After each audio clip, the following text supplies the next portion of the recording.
I'm Rich Boos from Resolution Products, and thank you for your time this morning. We're going to talk about the interactive gateway modules that are by Resolution Products. And before we begin, and I know it's been impressed on me to be very brief and leave more time for questions than presentation, I will tell you that Murphy's Law being what it is, I got hit with double ear infections over the weekend, so I'm nearly deaf. So I'll just have to ask you to speak up on your questions, and if the volume of my voice is way off, that's probably the reason why. But anyway, very excited to be with you folks this morning. We have these interactive gateway modules to retrofit into existing alarm panels. Now, the problem is very, very well understood within the industry. There are hundreds of thousands, if not millions, of older alarm panels that are installed in homes that are working perfectly well, except that they were installed with the idea that the public switch telephone network would never go away. And if it did go away, it would never go away as quickly as it has. And so we have an offering, as there are several in the marketplace, to retrofit older panels to allow them to update their communications. Now, in spite of the offerings that are out in the marketplace, we found that there's not been a huge success with any of those products to date. We wondered why. So we went and talked to dealers and installers about it, and we found four main objections that we have answered in our product. The first one was lack of coverage of panels that they want to install on. That's the trickiest of all. There is such a broad base of installed panels. We don't pretend to cover all of them. We do cover the popular Vista series, the 15P and 20P. Excuse me. We covered the GE Simon XT and XTI. But we also have the broadest coverage possible of the DSC Power Series. So essentially anything that's DSC Power Series is compatible with our solutions. So that was objection number one. Number two was a lot of dealers object to a NOC, a Network Operations Center.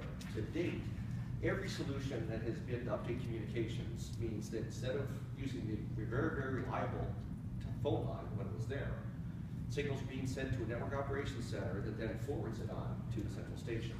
Most dealers find that, rightfully so, as an additional point of failure when it's completely outside of their control. We've addressed that by sending signals directly from our devices into the central station receiver. Central station IP receivers can take these signals directly, and then over a second path, we send the signals to the interactive services platform. So we don't wait for someone else to relay it to the central station. We take care of that first, then we worry about the part that gives the user fancy notifications. Number three objection, and one of the most serious, is that these have been too difficult to install. Sometimes it's too complicated for the installer to work out all the things that need to happen with it. And we've addressed that in a couple of ways. So we have both a Wi-Fi module and a GSM communicator. On the Wi-Fi module has a WPS button. It supports the WPS standard. Almost any router manufactured in the last 7 or 8 years is going to have a WPS button on it to be able to easily learn those in. If the router does not have that, we do have a very easy app that the installer can have downloaded onto their phone or tablet that will allow them to set the SSID and the password by hand. On the GSM side, there's no activation process that the installer has to go through. They don't have to worry about activating the SIM card. We take care of all that in the factory. We just don't charge for any data until after the installation. So the installer merely has to plug in the panel, which is exactly what my lovely assistant is doing here. And automatically the device is going to register itself with the appropriate cellular network. And by the way, we have an agreement with Vodafone, which is an aggregator that works with both AT&T and T-Mobile. So when this device comes online, what it does is it automatically searches for the strongest cell tower between those two carriers that it can find. It attaches to that one, and that's the one it's going to use. If that cell tower ever goes down for any reason, it doesn't worry about it. It just looks for the next strongest tower that it can reach and connects to that. It's completely transparent to the homeowner and to the dealer. You're hearing some beeping right now. This is the other installation piece that we take care of. Our device, when it is plugged in and connected, it goes ahead and programs the panel for the appropriate communication settings. There have been a lot of issues with other products where installers forget to unprogram some of the phone line-centric features. And then the panel winds up beeping and causing all sorts of annoyance for the end user. Ours actually goes ahead and does that for the installer so they don't have a chance of forgetting.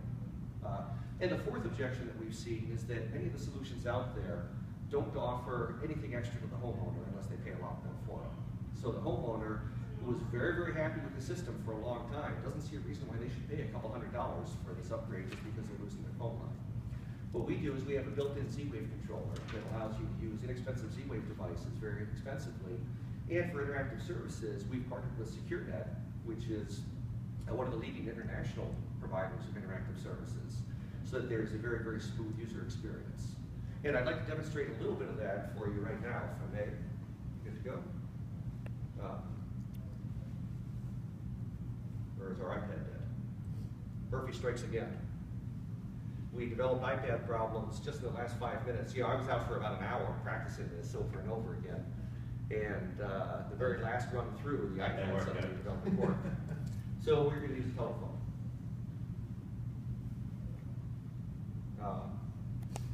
So we're logged in, and I'll just get close enough. You can see a main screen that includes things like security control and the light control things. And of course, naturally, you can go ahead and arm the system by touching something. Now, of course, we're going through the cellular network. See how fast that was? The reason it was that fast is another thing that we have that is proprietary, and that is when our device connects to the network, it establishes a VPN, a virtual private network. And unlike other systems that have to be pulled at regular intervals, our VPN is always active. So when you send a command, the command is acted on instantly by the panel. And that's not a big deal if you're sitting in Tahiti and you decide you want to arm your system, but it is a big deal if you're standing at the front door with a bag full of groceries and you're trying to get in and you use this. Oh, and then you'll notice that we got a push notification that can be programmed so that any selected users can get push notifications every time there's an arming or a disarming event. Now, one last piece of demo that I would like to do very quickly before I open it up to questions is to demonstrate a little bit of the Z-Wave capability. Now, I know seasoned panel of judges like yourselves aren't going to be that impressed with basic Z-Wave. I'm sure you've seen it all before. But I'll show you just very quickly on the entry door. I chose the door because everybody always shows lights, and door locks are a little more fun. If I press the button on the entry door, if my fingers aren't too fat to press it on Adam's phone, here we go. It'll go ahead and send a lock command to the door. And of course, the door will lock. Now, I'm sure you folks have seen that many times with Z-Wave devices in the past. And so you're familiar with all of that working. But we have one extra twist, and I am half deaf, so I can't tell what we are.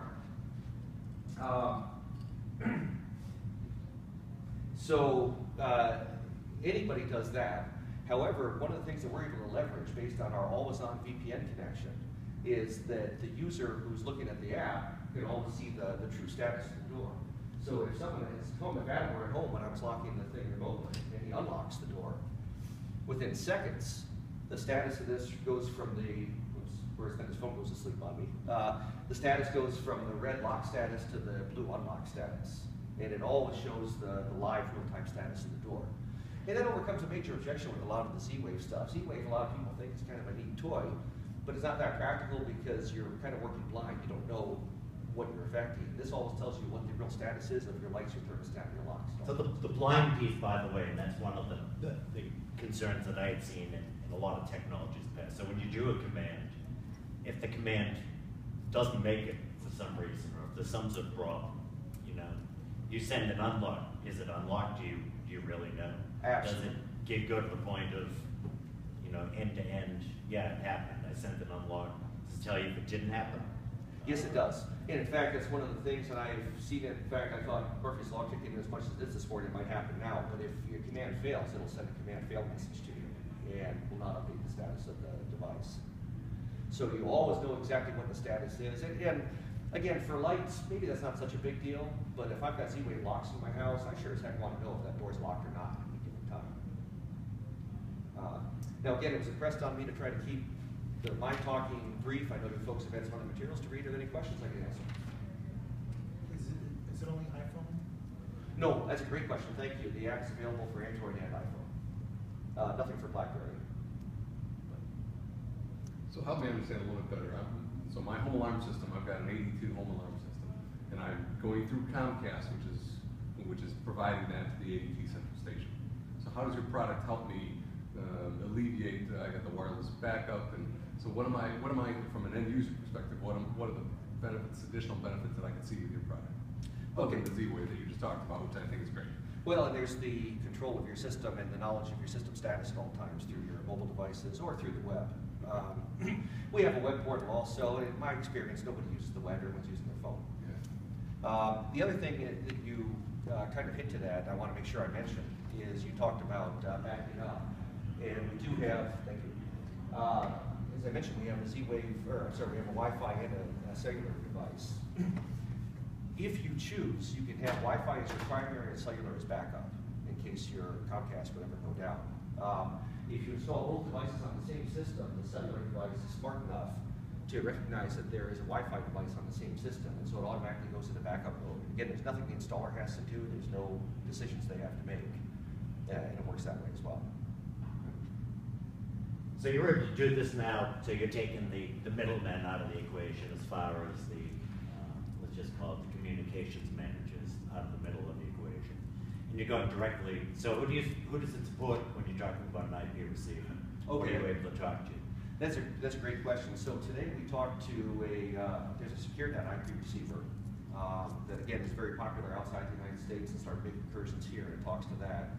We have a major customer who has 60,000 of these in the field already, who had Osborne Hoffman make a modification to their network, or got permission to talk to the Osborne Hoffman network receiver. And we are just probably this afternoon signing the agreement with DLC to talk to the SureGuard, which of course is the that was standard. one of the ones that figured you it. Okay. Yep. You have to have a central station in the loop? That's a great question. And in fact, you do not. If you wanted to sell this as a pure interactive services play, you most certainly could. It's funny, coming from the security industry, I'm so central station oriented, but you're right, that's a great idea. So now when you're setting this up for, so if you take a look at it as just a simple value add, so you've got a conventional panel, which might work anyways with, already, regular dial-up or whatever. But now you want the ancillary functions. You want to be able to add, control to it. You don't want to have to add a lot of stuff. What does that do for you as far as, what your panel at? So right now, so when you go bolt this onto a panel, how transparent is that with respect to, say, alarm transmission that you might just want to go to the central station versus, notifications, dual reporting? You mean alarm transmission? Yeah, so it's really, the routing and stuff like that. So what do you do with alarms? What do you do with notification methods? How do you, how is that all figured out, so to speak? Well, the same alarms that are enabled in the panel will still go over this communications channel. It'll transparently move over to that. We do, on the SecureNet backend, there's full integration into Mastermind, and so there's the ability to percolate changes from the, if the customer is using Mastermind in their central station, they can seamlessly control the messaging and the alarm traffic that way as well. I'm not sure if I understood. Well, a lot of the stuff you may not even care about, so to speak. So like right. I said, so if you were, you may just want to know if it's, when somebody's unlocked the door or locked it, or you might just, oh, sure. Filter it, for example. And it's very simple using the app here to choose what push notifications you want per user. So for the push notification part, it's there. On the central station side, our assumption is that anything that was going over the POTS line, you're going to want to transmit to the central station over this. Right. And if you want to modify that, you'd modify that through the panel programming. Oh, and by the way, to get to the panel programming, we also do offer a virtual keypad. It gives you the equivalent of this keypad to eliminate service calls, where the installer can go in and do any panel program modifications remotely through the app. So now that lets you do a full virtual keypad. That's correct. It is exactly the same as if you're standing in front of the keypad there. You do full key presses and get the full feedback.